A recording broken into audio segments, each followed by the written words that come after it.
Look, if you haven't had a fresh tortilla, this will knock your flipping socks off.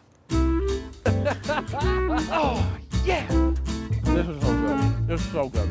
Does this recipe need a name? Tortillas so good they might impress your Mexican girlfriend, but not your abuelita. Actually, if I'm being honest, I think most abuelitas would be stoked to see the guy dating their granddaughters making tortillas. If you grew up in the United States of America, or anywhere for that matter, buying tortillas at the store, you know how gross corn tortillas are, store-bought. I had the chance to live in Mexico for a little while, and the scales fell from my eyes when I tasted my first fresh corn tortilla. So I said, boy, I gotta learn how to make them. And so I did. There's a lot of great folks out there who know a lot more about corn tortillas than me. I'm but a learner, okay? I'm gonna be making yellow tortillas. There's yellow tortillas and there's white tortillas. The main difference is that yellow tortillas taste better. The starting point with tortillas is about 2 cups. But all this is ground corn. It's flour made from dried corn. The starting recipe, 2 cups of masa. We're gonna start with 1.5 cups of water. What temperature water? Hot water. Hot water, Kyle. Thank you. I approach this kind of like pasta, you know? And you've got to really be in tune with what the dough's telling you. Don't want to be in a rush. You don't want to be in a rush. And especially if you got friends you're trying to impress, you know? It's all about paciencia, you know what I'm saying? That smells good. Yeah, you smell it? Already, that's the difference. And the yellow, I feel the yellow has a distinct smell to it. So already I'm looking at this, and this is a little dry. I don't know what's gonna happen out here. There's a couple of steps that you have to do. And one of them is kneading it.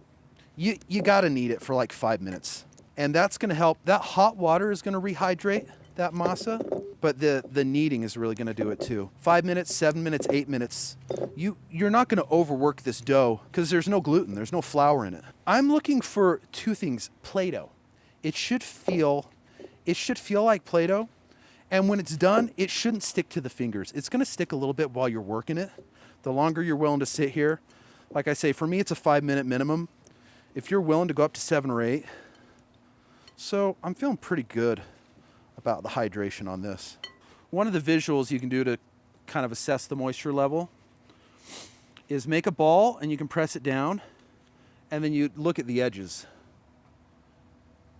And that looks all right. I want to see, I like a little bit of crumbling on the edges, but I don't like big cracks.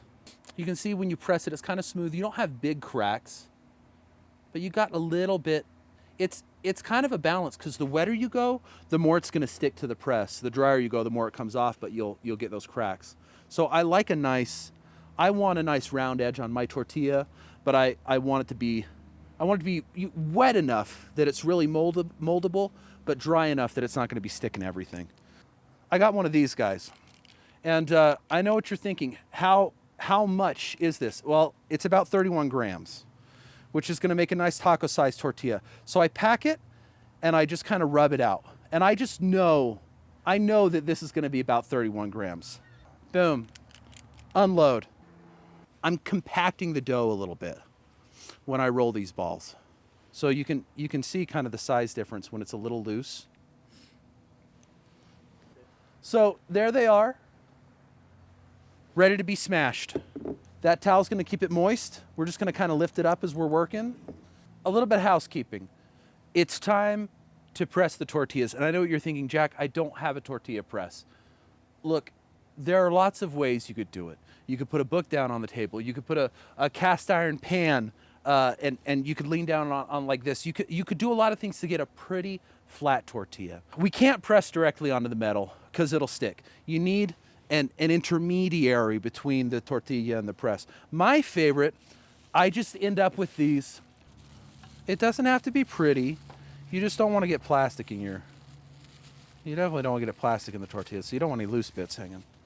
I'm gonna get it started by giving it just a little press, but you know, the roundness of your ball right now is gonna determine how round that tortilla is, so keep an eye on it. You're gonna lay it down on that plastic, you're gonna put this piece on top, and you're just gonna thank Doña Rosa for such a well-engineered machine. You're gonna push it down like that. little pressure. And then there's kind of an incline there, you know. I know what you're thinking, Mike. You're thinking, oh, that hinge is going to be flatter on this side than the other. Oh, and you'd be right to ask that question. No problem. You take the fat side, flip it over to the thin side, and you're just going to give that one more press. As far as thickness goes, I want something that's probably a little thinner than a quarter. Okay? Can we all agree on that? Look at that. That's what you want to see. That's what you want to see. This is a round tortilla, but it's dry enough. You can see a little bit of crumbles on the edge, and I'm okay with that. That just means it's dry enough that it's going to detach from that plastic easily. A lot of folks can do this with one hand. I'm kind of comfortable doing it with two and just laying it down in front of me. And I just want it to lay down. I don't want any air bubbles. I'm going to start my timer as I'm assessing what's happening, because this first step could be 30 to 45 seconds. I've got a couple air bubbles. That's all right, you know. I've got this grill in the 500s, and this can usually be done like in the upper 4s to the lower 5s. This is a cast iron grill. I don't use nonstick, period, but the one thing to be careful of with nonstick is if you're heating that up to 500 degrees, that's getting toxic. I'm looking for these edges to curl up, and we're mostly there, 45 seconds. So I'm gonna give it a flip. So we got a little brown around the edges. That means it's sealing. And if we've done our job, it should start to puff and steam from the inside. Look at that. It's like magic. Look at that. Oh, right. Yes. Yes. Yes. Oh, yeah. Okay. That's a puff that would make your abuelita proud, man. They're going to keep cooking in here. They're going to keep steaming through the inside. They're going to get nice and soft, nice and pliable, and they're going to be delicious. Kyle, that looks great. Hey, That's a great puff. So we're gonna keep working on our tortillas together, okay? A sign of a well-constructed tortilla, it should be able to like crinkle up like this and come undone. See how that doesn't, it's not breaking, it's not, okay? The other thing, like, you should just be able to take your tortilla, oh, look at that. You should be able to roll it up. And this is a good snack right on its own. You can dip it right in the salsa, I don't care. That's one of my favorite things. The flavor of this is off the charts. So if you're gonna be outside cooking and you're gonna make like a brisket or some tri-tip, you're gonna put all this time into your protein, then there's no reason that the tortilla needs to be an afterthought. These are really quick and easy to put together. I wish you luck with your puffs. Tag me, tag us, make some tortillas. Show us your puffs. I wanna see them, look at this. Put a little salsa on this. Squeeze a little lime on there. Look at this.